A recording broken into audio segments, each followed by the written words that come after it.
Welcome, everybody, to Midnight Cinema. I am Art Hennessy in San Diego, California. And I'm Erik Rodenheiser here in Salem, Massachusetts. And this is actually probably one of the first times I've ever just straightforward said my name and where I'm from, except for our first podcast, because we're not covering a specific movie. What's the problem? What are you doing? There's no problem, Erik. This week, we are covering our top 5 of the last 25 movies that we have covered on Midnight Cinema. So we've done 25 movies. That's nuts. That's a long time to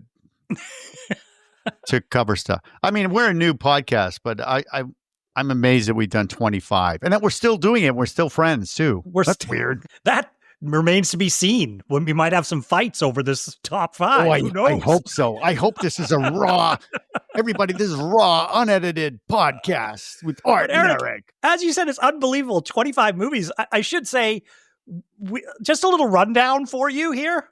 Yeah. And what's funny to me is Erik's probably wondering, well, this will be a nice short podcast this week. How is Art going to make this a longer podcast than it needs to be? Be? You know what? That's what I said to my wife, Orsina, because she's usually waiting on me for dinner that she's been slaving at downstairs. I'm like, hun, don't worry. This is going to be short. And then I thought, no, it's not. Art's going to add tropes. You got to get your tropes in there and you got to say words I don't know, like malfeasance. No, I don't. But here, just interesting here, just really quickly, I shaved it down so there's not a lot. Stop. Just so everyone heard that. I did. No, you just said really quickly. Just everyone listening to the podcast, just remember that as we move along. Go. I did. Go. Okay, go. Really quickly. 25 movies, Erik. Yeah. 5 of those movies were from the 1970s. Mm-hmm. 9 of them were from the 80s.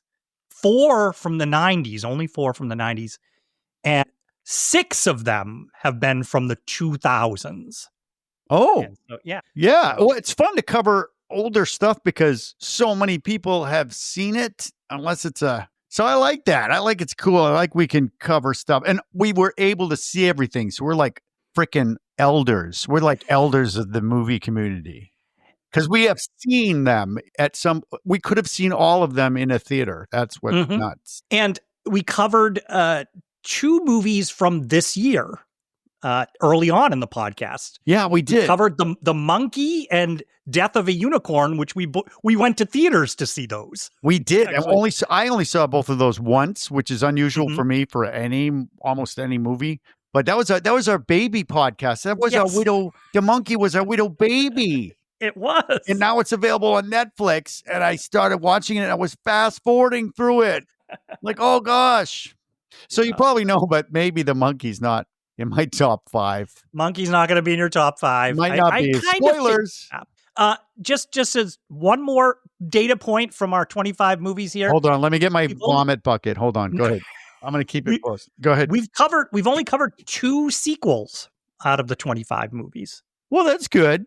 Because at one point you and I thought, oh, yeah, if we do one, we'll probably go through all of them. And we'll do 19 Children of the Corn movies. 19? Or something. I don't know. Yeah. No, Children of the Corn, 20. The grandkids. Father of the Children of the Corn. It's a comedy now. So, Erik, do you think you can name the 2 sequels that we covered? 2 sequels? Mm-hmm. So, you mean the part 2? Yeah, actually, I think I'm wrong. They're remakes. We only covered 1. Yeah, because otherwise they'd be remakes, Art. Yeah, you're right. We covered a remake. I was counting 1 as a remake. Oh, no. So I made a mistake. But can you so do you know the one? No, actually, part 2? Well, we did a part 2? It wouldn't be labeled a part 2, but it would be considered the second movie in a franchise. Oh,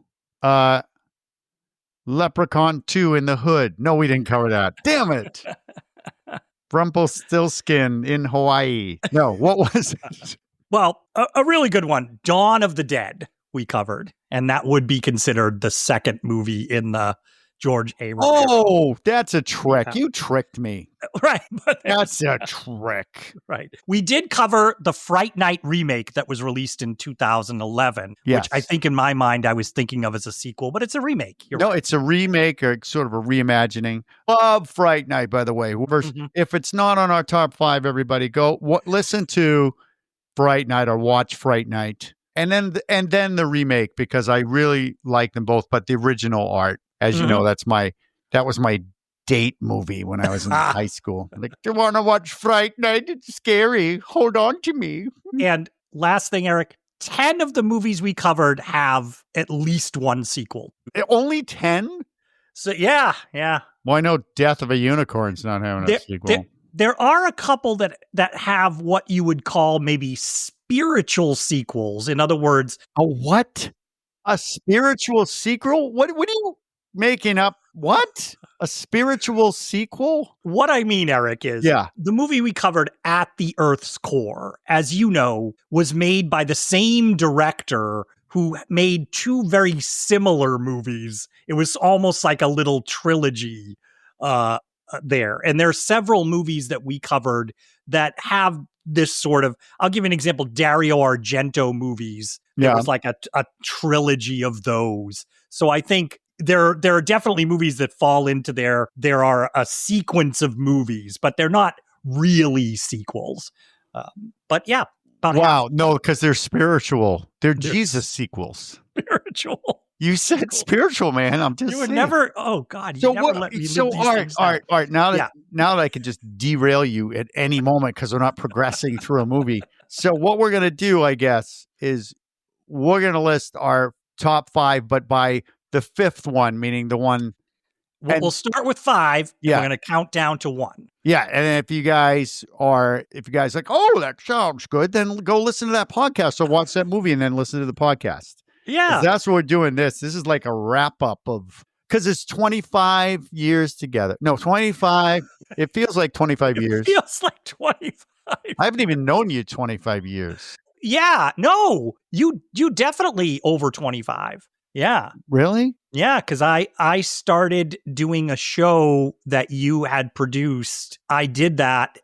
You were still living in LA, but they were casting the show back in Boston, and you came back to be in it. Yes. You were in the show, and that was around 1998. Yeah, so, that was our version of A Christmas Carol. Yes. And exactly. I believe quite a few of those years I tried to kill you by having you, because it takes place outside some of it, and I'm, slippery ice in New England, and there you are slipping and breaking your arm. I did break my arm. And then telling me after the show, I think I broke my arm, but I did the show. I'm like, oh, good for you. Yeah. Start of a beautiful friendship. Right? Yeah, you never broke my arm, though. Just my heart when you went to California. There's still time. Yeah. So right. Eric, what? Before we start, we should say this isn't necessarily what Eric and I are saying are the best movies that we covered, like the objectively best critical movies. No. This isn't how I put my list together. Yeah. Mine is the movies I had the most fun covering. So just so you know, there's not all of the movies except for the ones I think we rated 2 were like, don't watch it, but you should still do it anyway. All of the movies for me, I would say you definitely want to watch them. Mm-hmm. So, because otherwise we know what my number 1 movie would be probably. Right. So there you go. I approach mine in a couple of different ways. I tried to make a bunch of different lists, ranking them in different ways. And I came up with a very similar top 5 for the other ones, but there are a bunch that were fighting at the bottom to get into slots. And after we're done with our top 5, maybe you and I can mention a few of the ones that were close, that might have made it into the top 5. For me, on a different day, a different movie might have made it in there. If we were making a list. This is why, Art, you succeeded in high school and then went on to college, I think. And me, I was just in the cafeteria going, "What's going on?" So I'm more like the emotional. Yeah, I'm emotionally going over these. But it's probably that's great. So all right, Eric, I'm going to let you start. You're going to start here. Ooh, yeah, I'm going to let you start. Yes. Erik, Yeah. what is your number 5 movie? My number 5 movie that we've covered out of 25 is Cabin in the Woods. The Cabin in the Woods. A great movie about I'm going to say it because the tropes in the movie about a group of tropey 20-somethings tropingly going to a cabin and getting tropingly attacked. But it's got an amazing twist in this movie in Cabin in the Woods. And I just love that. I love covering Cabin in the Woods with you. So number 5, Cabin in the Woods. Cabin in the Woods is a great pick because for me, and I think I said it on the podcast, Erik, I saw the movie when it came out, and when I walked out of it, I probably would have said, "Oh, that's a good movie. I like that movie." Covering it on the podcast, I changed my ranking of it in my own records and moved it up from I had a 3.5 stars out of 5. Ooh, Up, Erik. It went to a 5. It went to a 5. A 5 stars out of 5. It went to a 5 out of 5. Yeah, because I really enjoyed that movie on the rewatch. I think because I was catching so much of how cleverly it was constructed that I probably didn't notice on my first watch, but I really admired the themes it wove through it in a fun way. And it's genuinely scary at moments and tense. Yeah.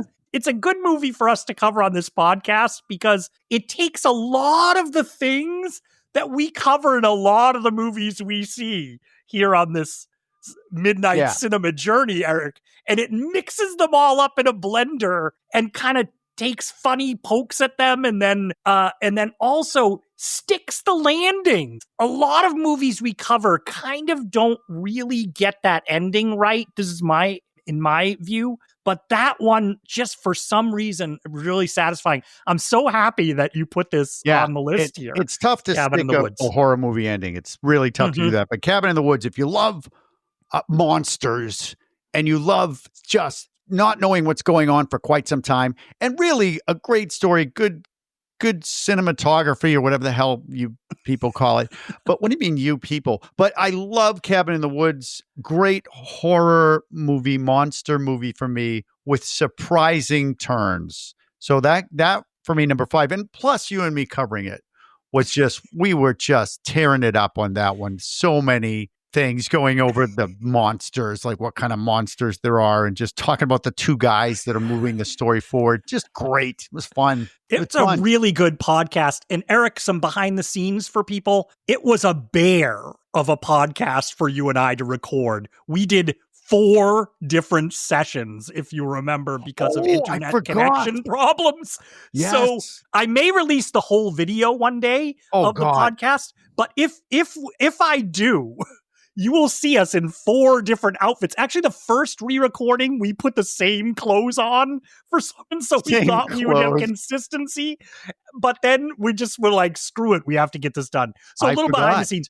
But I think it's a great podcast, too. I had so much fun talking about that. So doing it 4 times. Yeah. Very few technical difficulties, but that was one where we just like, what's going on?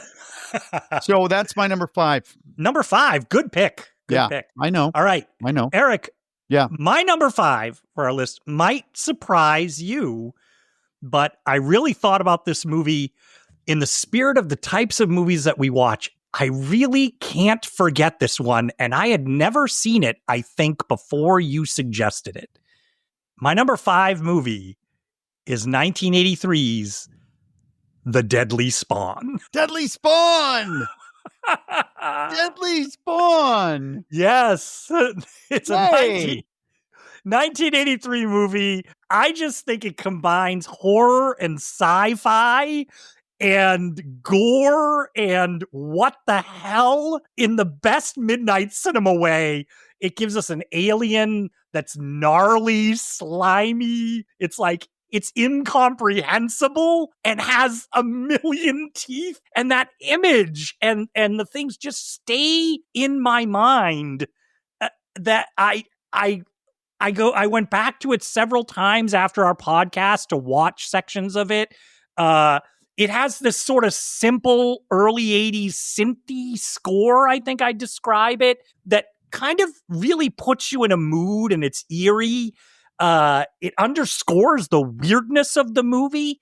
I think it has these elements of sort of a Lovecraftian / H.G. Wells sort of base to it. Now, just to be clear, this is a low budget movie that they made. Yeah, sorry, a low budget movie with a great looking monster. Unbelievable. Yeah. Low budget movie with, I think you also said the same thing, you've never seen. And this is, I think, probably one of the only movies that I have never seen before and said, hey, this one looks fun, Deadly Spawn, and took a chance on it. Mm-hmm. So I'm glad you did. I'm glad you did, because I had so much fun, number one, talking to you about it. It's a great episode. If you guys my God. We had a lot of fun. Because this is where we discovered wallpaper.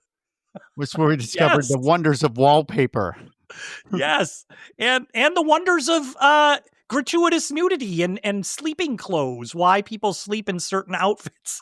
Yeah, I think your nudity, I think what do you call that? Your nudity monitor is off on this one, not gratuitous. No, it's not. No, it's not. It's that's true. Casual. I think we're calling it casual nudity. Casual nudity. Yeah. But it though the movie sort of proceeds it's incomprehensible, some of the things that it's doing, it also takes time to really enjoy those creatures that it's created. And I should say that they're in all different stages throughout the movie, and it finds clever ways to keep showing us different views of this monster that's down there and this invasion that's growing. So it's a movie that probably not a lot of people have heard of. It has a phenomenal poster. I should just say it does. Too. Yes. It's a great poster, which I think is illustrated by the artist we figured out whose home they shot the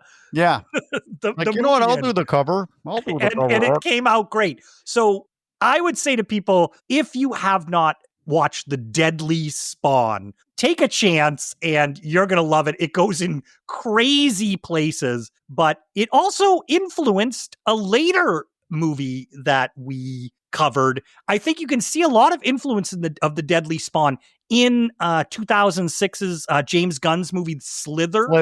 Yeah, I think 100%. you can. He definitely watched that movie. Yes, if you guys like sci-fi, low alien invasion, this is a subtle alien invasion, or is it?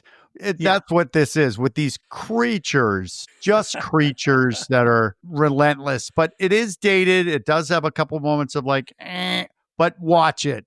Yes, The Deadly Spawn. If you like an old, it's something you see at the drive-in. Mm-hmm. Like if I get to go see this at the drive-in right now, if it was playing tonight, I'd go. Yeah, I'd leave for popcorn at a certain point because I'm like, I don't want to see these two talking. But yeah, Deadly Spawn, good number 5 for you. And just a little behind the scenes, Eric, I wanted the slot to be for something that was genuinely a low budget. Somebody made this, and the other movie that was vying for this spot, I'll tell you later. Wow, because mine was a big budget. Cabin in the Woods, big. Yours was, yours was. Budget. This was just the way I was making my list. So, yeah. All right, Eric. So we're on to number 4 already. So, what is your number 4 movie? Oh, you want my number 4? Okay. Yeah, number 4. And you know when you do it and you've got all the dates and everything, and came out in April of 1734. I don't have any of that shit, so I don't know when it came out, but it's really good. Scared the shit out of me for the longest time. Made me laugh.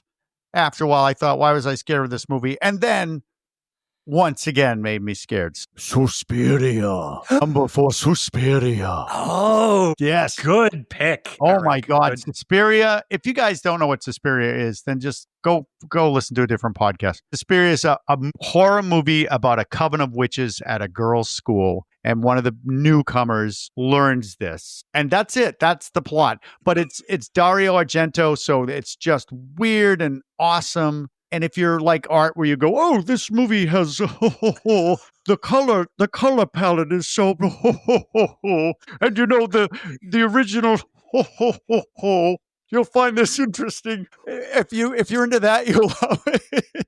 Are you gonna cramp up? Is this a cramping moment? Please cramp. Eric, Yeah. I love you, and I think you are very talented. That might be the worst impression of me I've ever. Oh, it is. I did on in my purpose. life. Yeah, there's no way you talk like that. Oh my God. I would love for you to do that, but no. That's my that's Great not pick. you. Great pick for number 4. That Suspiria. is a This revelation. scared the crap out of me when I was little. Couldn't watch the commercial. Mhm. And then as I got older, I watched it. I'm like, this is stupid. This blood is so fake. Oh my God, everything's dubbed. Then later on, when you appreciate the movie, it is actually scary if you watch it as a scary movie. So Suspiria, that's my number 4. Did you like Suspiria? I'm gonna hold off on my thoughts. Ooh. Oh, really? Later. Because are you giving me? Oh, I see. See, this is where there's going to be a strange mix. If Suspiria comes up again, then I can't really talk about it because I. No, you can. Sure. But I would say watch Suspiria. Suspiria's you can definitely watch it more than once. Great. And find all the art in it. Get it? Art Hennessy. All right, what do you got for number 4? My number 4. This is really going to surprise you, but you say that every time, and I'm waiting to be surprised now. So maybe I should stop saying. Yeah, why don't you stop it? I did surprise you, I think, with Deadly Spawn, but you can say that. This is one that I had seen, promptly forgot. You suggested it. You are a huge fan. I believe at the end of the podcast we did, which I had a lot of fun covering, I said that you have now recruited me into the cult on this movie. My number 4 is John Carpenter's Big Trouble in Little China. Oh. Number 4 for me. Nice. Number 4. Yeah. I saw this movie and I don't think it hit me at the time and had kind of just really faded into memory. I was aware that this movie had a very loyal cult following over the years that had built. And when you suggested it, I was kind of like, oh, well, interesting. Yeah, Art, because it's not really technically, this is where we broke our mold a little bit. Big Trouble in Little China. Not necessarily what you would deem a horror movie, but that's what I like. We can step out of our circle. So yes, good. But I will say, Eric, if we're thinking midnight cinema, what more of a midnight cinema movie is there than Big Trouble in Little China? It's a ode to sort of horror, adventure, westerns, martial arts, monster movies. There's so much densely packed into this movie that one watch really can't do it. Yes, and they've also densely packed Kurt Russell in there. So he's densely packed in this movie. And that's what I'm going to say. What really boosts this movie up for me is I really like Jack Burton, who's the main character, I'm saying, in quotes. I always say that because people can't see me. But Kurt Russell's performance, plus the way that character is conceived, is really unlike anything I've seen quite in a movie. He is not really an anti-hero as much as he's sort of presented as who you think the movie is going to be about. He's gonna be the hero who's doing everything. But the movie slyly, I don't even know if it's slyly, it just sort of makes it that he's along for the ride, and it lets this wonderful cast of Asian actors that are the core of the universe of Chinatown that the movie takes place in. They sort of actually lead this thing, and he's almost comic relief. But he's absolutely he's comic relief. They make fun of him, big time. But it's not an adventure movie. So if you haven't seen Big Trouble in Little China, that podcast, I wanted to say so much more on Big Trouble in Little China, but I knew that I couldn't. So many things to quote when Big Trouble came out. I'm trying not to say that movie all the time because you and I are like this movie, that movie. So I'm going to try to go Big Trouble. When Big Trouble came out, we were quoting Big Trouble in Little China left and right in like late high school, early college years, which I didn't go to. So many quotes in that. And just the practical effects. Yeah, it's hard to describe Big Trouble in Little China, but you've got to watch Big Trouble. Yeah, if and not just for Kurt Russell and Kim Cattrall. No nudity. No nudity, Kim. A very wet shirt at one point, but no nudity, Kim. Not this time. And it even has like a trippy vibe in it sometimes. Something like you'd see in trippy. Zardoz or Barbarella. You'd have like there's a weird ceremony with swords, and it just has a lot going for it. And I think that John Carpenter was really firing on a level that just went over the head of a lot of people when the movie came out. I really do think. And I don't know, Art, if you he said was John going Carpenter, but when people think of John Carpenter, they don't think of something like Big Trouble in Little Fun China. adventure. Yeah. Or they don't. Starman, I think you said, John Carpenter. Starman, yeah, was Starman. his. Yeah.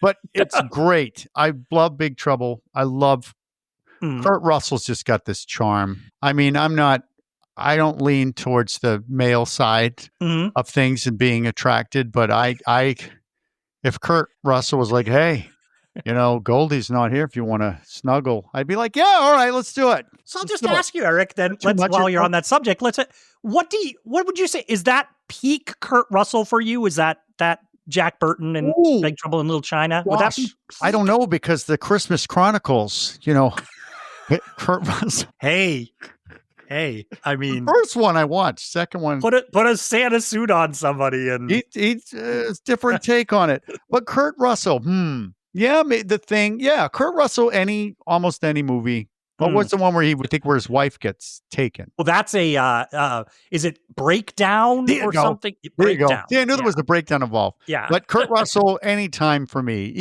even young Disney Kurt Russell. So, yeah. Oh, yeah. But let's say it was his peak time. Sure. Okay. Still his peak time. Kurt, if you're out there, still your peak time, dude. I think we definitely have some Kurt Russells in our future in Night Cinema podcast. There's gotta be. Right.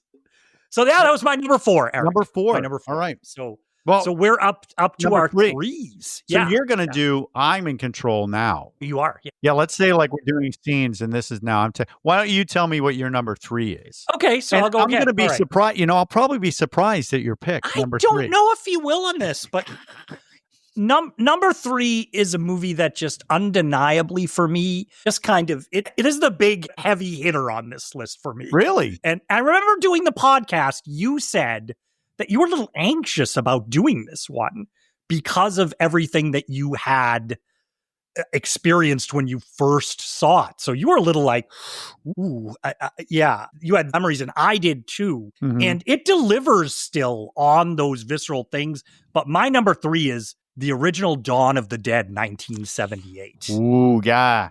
Yeah.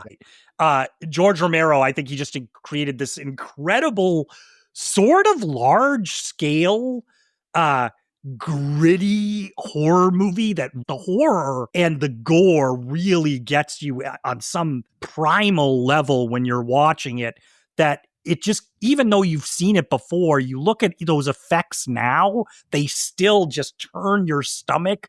And not only that, though, the movie is at the same time like a dystopian thriller about the future with some smart things to say. It's a satire of commerce, and it has a kind of a cool central group of characters that we're following throughout it. And it has an amazing set. And this time through, I kind of really noticed a lot of the things he was doing with creating in those zombie hordes that we got, people we could focus on. Yeah, you mentioned that when we were doing the podcast. So Dawn of the Dead, zombie, basically the start of the takeover of zombies of the world.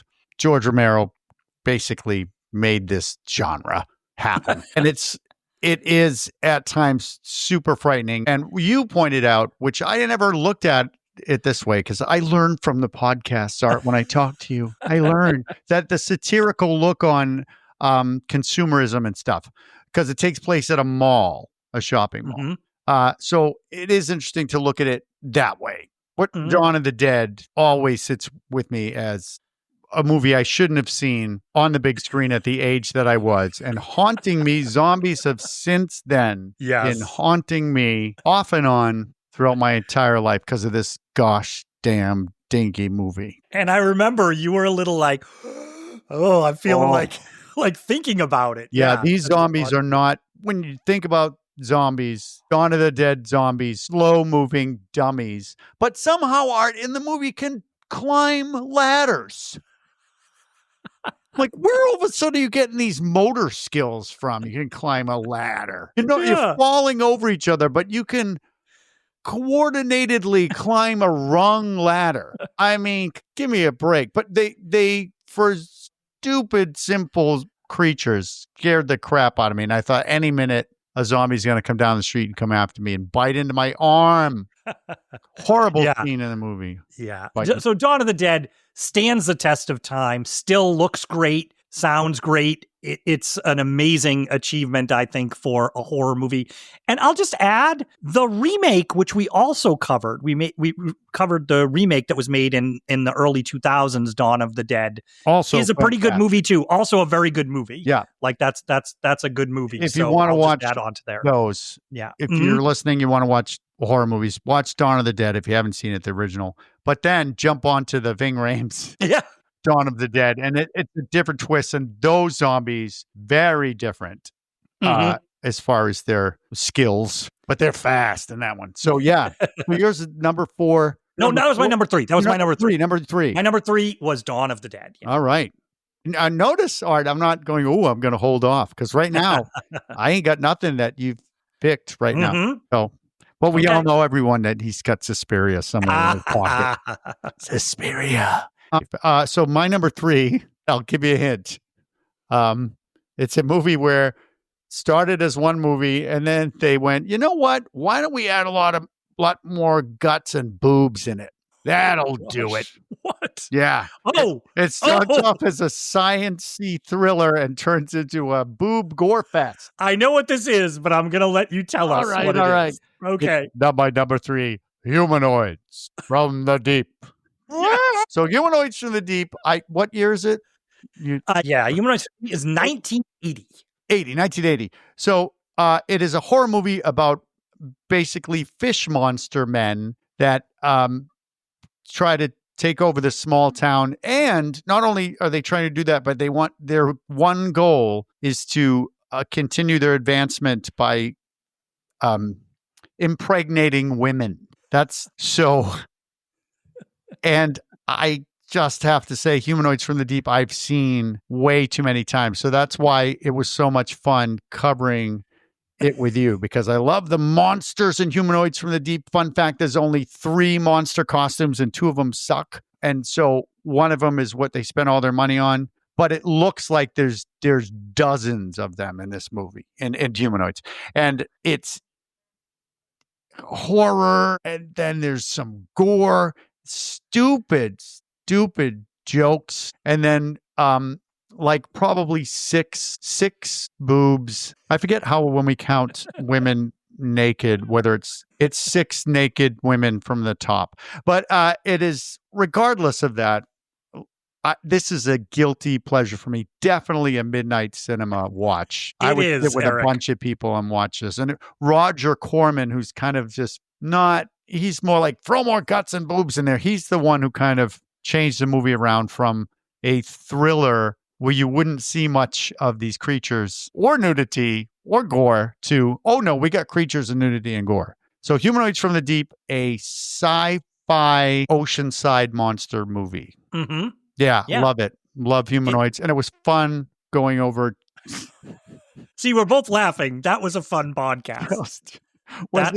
There's a radio guy on there. And, hello, is the voice? Was it Noyo? You sound good there. You did better. You did a much better. Noyo. Yeah, and one of my favorite actors, sort of, Doug McClure. Who we should say, for people who might just be tuning into this podcast for the first time, he is got one of our awards. We give a popcorn bucket to people that have been in at least 2 movies that we've covered, and Doug McClure. Oh, now that you said that, Art, I completely, because this is brand new for us, brand new territory, we rate all of the movies like 1 to 10. And we haven't done that with the ones we've been picking right now. But should we not do that? Say what we rated them when we did the podcast? This one, I know why you're saying this one. Because I think we have. You came up with a good rating at the end. Let me see if I. Yeah, I know you sent it to me. So Humanoids from the Deep. Yes. There it is. And we got we got 7 out of 10. So it was 7 out of 10. Yes. But we have a rating.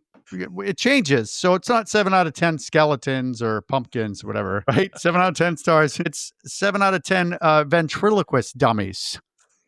So. And you specified. Oh, I did. Yeah. You specified with a visor. With a visor. Yeah. They got to have a visor on. Like they're working the slots or something. Yeah. Right. Yeah. Yep. And we're not going to even tell people why that is the clue. You need to watch Humanoids from the Deep, and you'll know right away. Then you'll go, oh, okay. Yeah, so Humanoids from the Deep, number 3 for me. Okay, number 3. So am I going to do, or are we going to loop it back around? You're going to do number 2? Because you made me go twice in a row. Oh, so, no, you can. You want me to go my number 2? You do number 2. Did you do your number 3? Because I did. I walked off and had a drink while you were talking. No, so I did. You made me do my number 3 already. Yeah. Yes, I did. Okay. So my number 2 is just a classic. I couldn't not have it on this list after we covered Erik, because I was amazed at how well this movie executes, and it's so fun to watch and scary to watch. Ooh. My number 2 is Poltergeist. Poltergeist? Yes. What's Poltergeist about? I don't know that movie. Poltergeist is a 1982 movie directed by Steven Spielberg. No, Toby Hooper. We had so much fun on that podcast. We did. Talking about how it seems like it was Steven Spielberg directing it, even though it says Toby Hooper. Poltergeist. Poltergeist is about a family living in suburbia, a brand new tract of homes in suburbia, and their young daughter goes missing, it seems, into the television through the static at night. And then the house just starts to get attacked by spirits, poltergeists. And who are these things that are holding the daughter hostage in this other dimension? And they have to enlist the aid of a psychic to come and try and find the girl and rid the house of all the evil spirits. Yep. And I think I started once on one of the podcasts, Art, doing a voice at the beginning. And now you said, well, you should do that every time. And I remember this one was I had to hold my throat and do this voice. So and that was psychic, Elder Rubinstein as the psychic. And I will just say, this movie, I said it in my intro there, it fires on so many different levels. It is an adventure film. It is also, it's very scary. That's an art praise you just did. I'm just going to interrupt you because that's awesome. If everybody goes back and listens to the different podcasts, fires on so many different levels is an Art Hennessy. And I like that. And I think I'm mixing my metaphors there, because it should be firing on so many different cylinders, firing on all cylinders. Firing on so many different levels is what you said. Seeds on many levels. Yeah. So I'm doing is I'm mixing a metaphor. Yeah. So I'm making something original, but also showcasing my ignorance. Exactly. Yeah. So it fires on so many different pistons on so many different things. Yeah. Go ahead. But you would agree, I think, that it's so many different things throughout the course of the movie. It integrates them all so well. And I was surprised how many times the hair actually was standing up on the back of my neck watching this movie in some of those scenes. And you made an observation at the end of this movie that I think was really, really good, is there's a last shot in this movie where the audience also with the people in the movie are, because you feel like you've been through so much in the climax of this movie, the way that it hits. Yep. The performances are outstanding. Yeah, Coach is in it. Those who watch Craig T. Nelson, JoBeth Williams. Yep. The kids. Kids are all great. Kids are great. And I think that this movie, if you haven't seen it in a long time, I think you'll be thinking, I know that. I know Poltergeist. I saw Poltergeist. Check it out again, because I think you'll be surprised at how good of a movie this was. It was incredibly successful, and you can see why. Yeah. And when we're doing the podcast, there was a lot of sort of behind the scenes and how was this done? How was that done? And a lot of it, simple, not simple, but practical effects, where if you listen to the podcast, you go, oh, really? That's how they did that? But it's also Poltergeist, just could easily watch it again. Not directed by Steven Spielberg. Not at all. Easily watch it again. Mm-hmm. I think a ghost horror adventure, funny because you feel like you're part of this world and part of the family. The family's not over the top. They're a regular family. Really, really well done. And I could have probably gone on. I don't know which podcast I was going, all right, man, we're deep diving here. And then we finally realized after therapy, you know what? We're going to deep dive. We don't care how long they are. But this one, there's so many fun things that we could go over. And I didn't get to do that, but this probably most people go, I don't even know what you're talking about. But the voice of Zelda, right? Mm-hmm. When she's talking like this. If anybody watches a lot of cartoons, which I do, Flapjack, sometimes we substitute one person for another person in a movie. Like, what if this person played it? But there's a character called Flapjack, and I thought it'd be awesome if Flapjack was Zelda because they have a similar voice. So Flapjack could be like, "Ow, it sounds as clean." Sorry, I had to get that out. I've been waiting months just to do that. Flapjack. That's not the movie. It's Poltergeist. I love it. And one of the reasons I'll just say that I added this on to is in the spirit of the podcast itself, thinking about the podcast, I think that discussion that we had about Poltergeist, you enlightened me to some things that I think I hadn't noticed before. And I think I learned a lot just talking to you about it and our different experiences with it. I learned about what you do when you see something late at night in the room. Corner of the room, I think was from this. So that's talked about in there. The room, I'm not going to just stare at it. I'm getting up out of bed. I have to go over to it and be like, all right, let's go. Just like the kid. So thank you, Poltergeist, for helping me through that trauma. Good. So that was my number 2, Eric. We're going to hear your number 2. Poltergeist, which I think we gave, was it at least 8 out of 10? We must. Oh, right. And yes, we gave Poltergeist. We gave 10 out of 10 tennis balls. Tennis balls. Why a tennis ball? I guess watch the movie. Right? Yeah. That's right. Yeah. I think we should change it to 10 out of 10 visceral tennis balls. Be fun to redo them all. All right, so my number 2. Mm-hmm. My number 2 is a Tim Burton film. Directed by Tim Burton.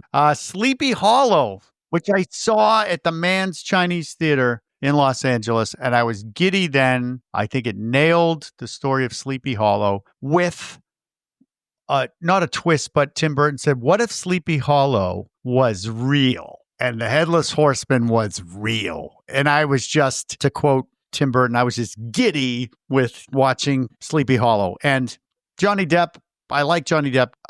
Could have been anyone in my opinion, but this Sleepy Hollow just moves you forward. It's a murder mystery. It's a horror. It's a Hammer film if they had a huge budget. And it's about, of course, if you don't know, it's about Ichabod Crane going to solve murders in Sleepy Hollow. He's not a school teacher. He's a cop. He's a detective. And he has to find out who's lopping off heads where he finds them. And for the podcast, I had so much fun. I think it was It's our longest podcast. We had to because Christopher Walken makes technically a cameo, and you and I were just like, Christopher Walken, and just all the characters in it. Had so much fun doing that podcast. But the movie itself, I'm going to guess 1990? 90. No, you're a little off there. 99. Yes. 1999. Yeah. Oh, so the last year I was in California. 1999. Yeah. Great film. Go listen to the podcast. We had so much fun with it. But see the film first, and then you can have fun with the podcast. Yeah, it's a great choice. We talked so much about it. There's so much to talk about in that movie. Just the way that he deconstructed from the story to, remember we talked about him using the famous Disney animations to inform things, and then just the production of it.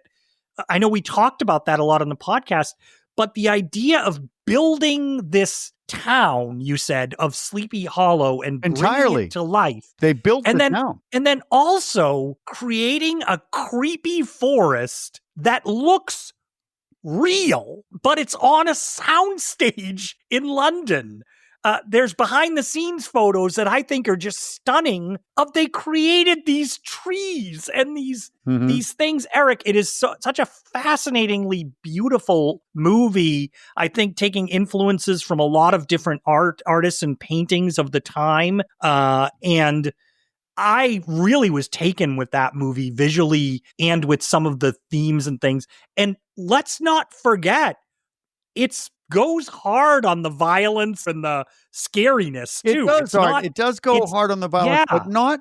They get away with it because the violence is not guts ripping out and things like that. It's violent, but you're just like, oh, geez. And we did what was so fun is we did how many heads were lopped off. That was fun. And that was a podcast where we went what we thought at the time was long. And you and I, what can we call it, off screen or backstage, we would have these phone calls like, well, should we do a podcast that's long? I don't know if we should cut up. But Sleepy Hollow, I remember going through that with you, the podcast, and at no point was I thinking, oh, geez, we're really hanging out a long time. I think Orsina burned the meal and then, we were locked in, Eric. We were locked in. Her sister's house. She was so upset with me. But I was like, it's Sleepy Hollow. But to be fair to you, when we started, I think before I hit record, you were like, I think this is going to be a long one because I have a lot of thoughts on this movie. Yeah. That would easily, if we did excerpts for Midnight Cinema, we would have at least 45 minutes of that, where sometimes we'll finish a podcast and you and I will be like, the strangest podcast too. We wouldn't think we're going to keep talking about it, but we do after we stop recording. Like that was something, huh? Oh, how about this? How about that? Yes. So number 2 for me. And Eric, you gave it a very high rating. I Sleepy did. Hollow. You gave it 9 out of 10 Mary Poppins animatronic cardinals. Why would I give it 9 out of 10 severed heads? What? Oh, because I'm trying to be clever. Yeah, why a cardinal? Find out. I think you tried to zig instead of zag. That's right. On that one. Right? You want to know why I rated Cardinals? Watch it. You got to listen to the Sleepy Hollow, and you'll go, oh, look for watch Sleepy Hollow, and you'll see that too. So great movie, great acting, great all around. Love to see it on the big screen again. What I want to do is I want to just spend whatever money I have on a home theater with a 25-foot screen, and I just want to watch movies on that. And I said during the podcast that I want to see it on a big screen because I never did. Oh, I know you did. I saw the video the first time, and then I also saw it, watching it at home for our podcast here. But I did say after watching it, I was like, oh, I really feel like this is something I would love to see on like an IMAX. Can you imagine? Yep. You and saw Art, it on one of the biggest screens in the country, I think. Yeah. So. We started a GoFundMe page for you to make this happen. You can. All right, Eric. So that was your number 2. That was my number 2. Sleepy Hollow. Yep. Right. Now, my number 1. Has already been mentioned. Oh. My number 1 is Dario Argento's Suspiria. Wow. Yes, that's my number 1. I really love this movie. It is a collision of so much style and ideas about filmmaking that come together to unsettle you and intrigue you and just puts you in a constant state of what is going on. He uses colors. He uses cinematography. He uses lighting. He uses sound, both on the score and on the sound design of the movie. Now, I will say that it doesn't always cohere plot-wise as you're watching it. Is there a plot? I mean, there's a very simple plot. There's a very simple plot to the movie, which Erik outlined when he talked about it earlier. Yeah. And but he took his cues from everything from Disney to Hitchcock. And so he uses this as weird rooms and spaces that live in your mind after you've seen the movie. And Art, you also said, images. which I didn't know. I thought I knew everything about Suspiria. And when we were going to cover Suspiria, I said, do you know Suspiria? And you went, oh, I know Suspiria. So one thing I learned from you was the Alice in Wonderland. The reference Snow White. Oh, sorry. Snow Yeah. White. Thank you. What am I talking about? Yeah. Alice. I wanted it to be Alice in Wonderland. Yeah. Snow White taking stuff almost directly from the Snow White movie, the animated movie. And when I watched it with that in mind, I went, oh my God, Art's right. This is, holy crap. I think you did the side by side. Like, this is Snow White and this is the movie. And I went, oh my gosh. You can see frames that he composed almost imitating it. But it's that primal stuff that sort of seeps in. And also the face of the lead actress, that Jessica Harper. Boy. And just for some reason, that just images of her from that movie in different lights, different situations just live on in your mind afterwards. Like I said, you talking about it right now. I can just picture her in my mind with her eyes. Yeah. Like this. So the way I put it is, it's sort of like when you see something and it's really bright and it sort of leaves an impression on your eyes a little bit afterwards. I think for Suspiria, for me, it's like that, but it blazes it onto my brain or my inner thoughts or something. And they're just always there, some of the images from this movie. And it's frightening, it's scary, it's dazzling in its own way. I think Suspiria is just one of the best movies that we covered. And it just, I would say, go see it. It is a horror movie. It does not hold back, but that's part of it. And when Art says that, when you say that, there are some things about Suspiria where you go, wait a minute, because it is, the entire thing is dubbed, but it almost adds to that weirdness of Suspiria. So you don't just keep that in mind when you're watching it. And if you can watch it on Blu-ray. Yes. So you can see the colors pop. My brother showed me Suspiria on Blu-ray, and that's when I fell in love with it again, because I went, oh my gosh, it's so different now when you're seeing the colors they intended. And I did talk about Suspiria already, but I feel like I want to make sure people know this movie kept me away. Suspiria kept me away from kitchen windows at night. I couldn't look out the window at night. I was terrified that something would come after me. Yes, thanks. You can hear on that podcast. Thanks for Is that the podcast where you talked about your babysitting? The babysitting, situation? Situation. Damn, it looked exactly like those windows. Gosh darn it. And also, Eric and I talked about our deep fears from just the trailer of this movie. The trailer, you watch it now, you go, oh, I don't know. But yeah, I couldn't watch the trailer when it came on television. I was like, nope, can't do it. Yeah. So Suspiria, that is my number one, Eric. Okay. Number one. I thought we would have more things that, like the movie, I pick a movie and you picked a movie and they're the same. We didn't. Suspiria is the only one. Yeah. So that's interesting. I love it. My number one. I got a number one. You do? Yeah. Here it is. When I say it's my number one, it's not my number one favorite movie or anything like that. It's just, we did a bunch, 25 podcasts, and I thought, yep, this is my number one podcast. Okay. Got it?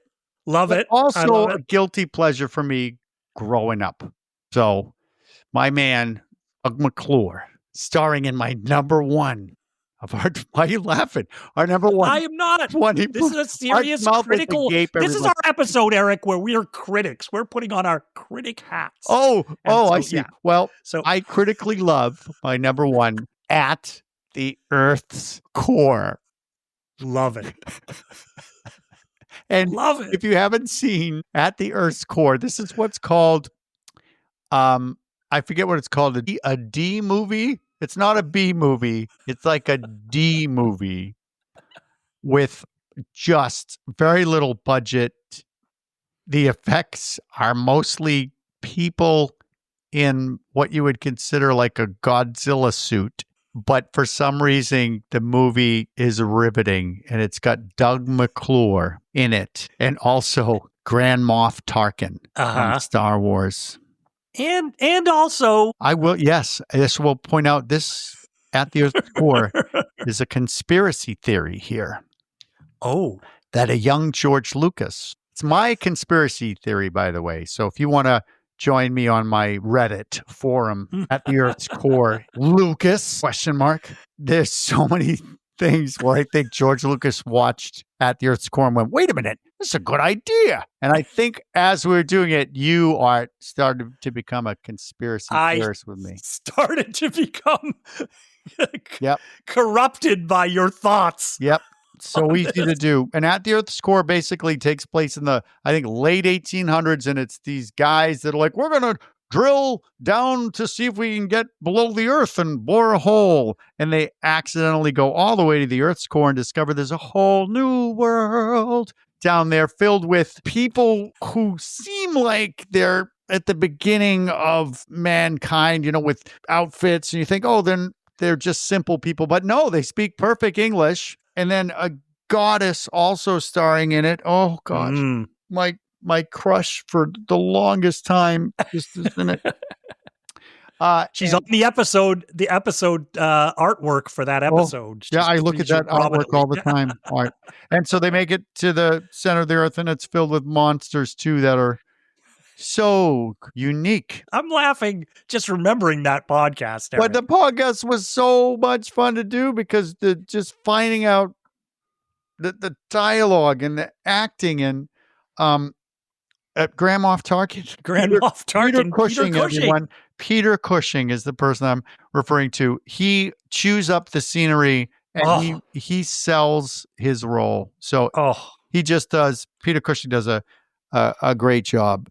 Yes, and he's constantly saying the lead character's name, David. Yeah, because I was going to ask you, Erik, if you think that in the podcast you said Art more times than Peter Cushing says David. Yeah, in the movie. Yeah, Art.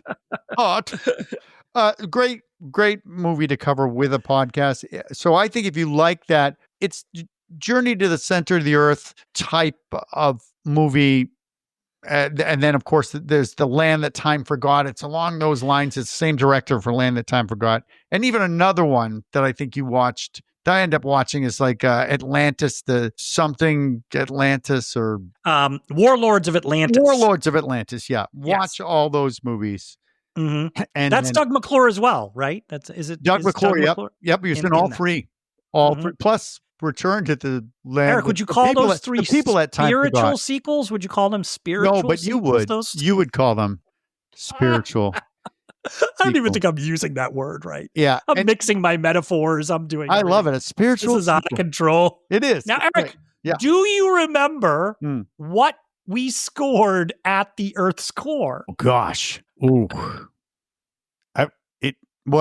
It had to be a 6 out of 10. Close. It was a 5 out of 10. 5 out of 10. What's wrong with me? The rating scale was? 5 out of 10. Erik's middle school crush. No. Okay.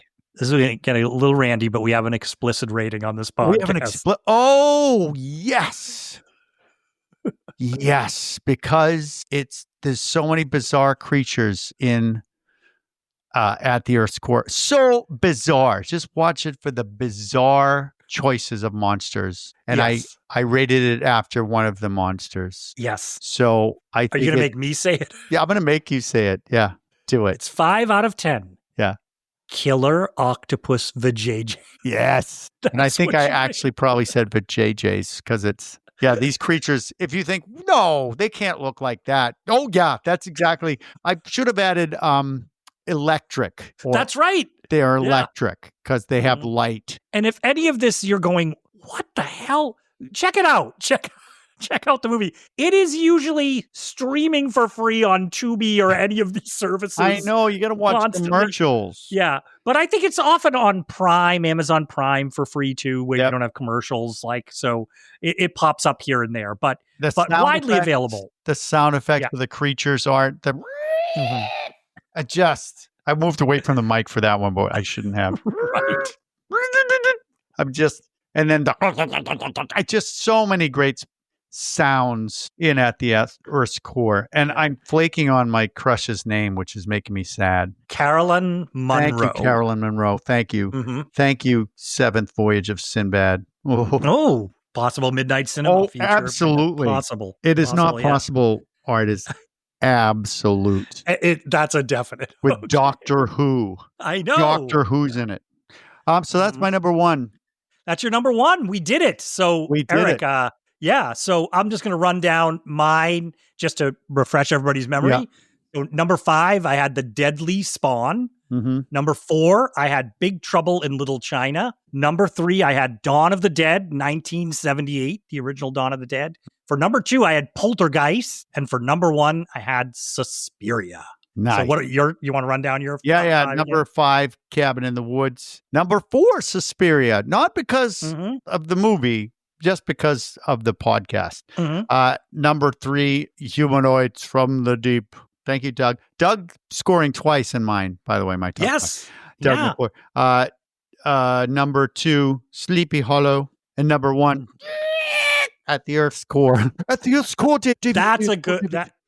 That's a great number 1 pick, I have to say, Erik. I did not see that coming, but it makes complete sense. I had fun with it. Is anybody out there, you've watched the movie when you were younger, and it sits with you, and then you think, oh, I don't want to watch it again because it's going to ruin it. And sometimes that happens. But when I watch movies like At the Earth's Core again, I just relive it. I relive me as a kid going, oh, this is great. Look at that. Why can't I sleep? What's going on? All right. Yeah, so that's why. Real quick, Erik, I'll just mention some that were sort of floating around that top 5. Yep. I mentioned at the beginning, Deadly Spawn. I really wanted that low budget film that gets in that top 5. And the other one vying for it was actually Phantasm. Phantasm, I was considering for that number 5 spot, but I had a little bit of, I'm going to throw another term in here. Do it. I thought it might be recency bias. They call it recency bias. Who calls it recency bias? A lot of people say this when you're creating say you create a list and you say, these are the top movies of the last 20 years, right? Mm-hmm. But then when you look at the list, it's incredibly weighted towards movies that came out in the last 5 years, because that's kind of the movies that everybody's remembering. So I was kind of like, is this just recency bias because we just reviewed Phantasm? That was our most recent podcast. So I wanted to let that one settle for a while. That's why I ended up with Deadly Spawn. But Phantasm is a good movie too. I did the same thing. So you had you had Phantasm and At the Earth's Core were in the running. At the Earth's Core was not vying for my top 5, I have to say. But other ones that were up there for my top 5. Yeah. American Werewolf in London, of course, was sniffing around there. That's a really good sniffing around. I did that on purpose. I did that on purpose. Yes. Did it on purpose. Sniffing around good. top 5. That was good. Fright Night, the original Fright Night, 1985.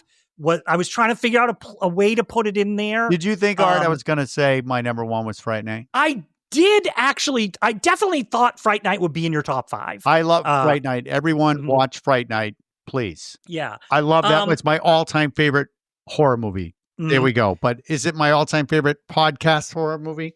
At the Earth's Core. Cabin in the Woods definitely was in the hunt.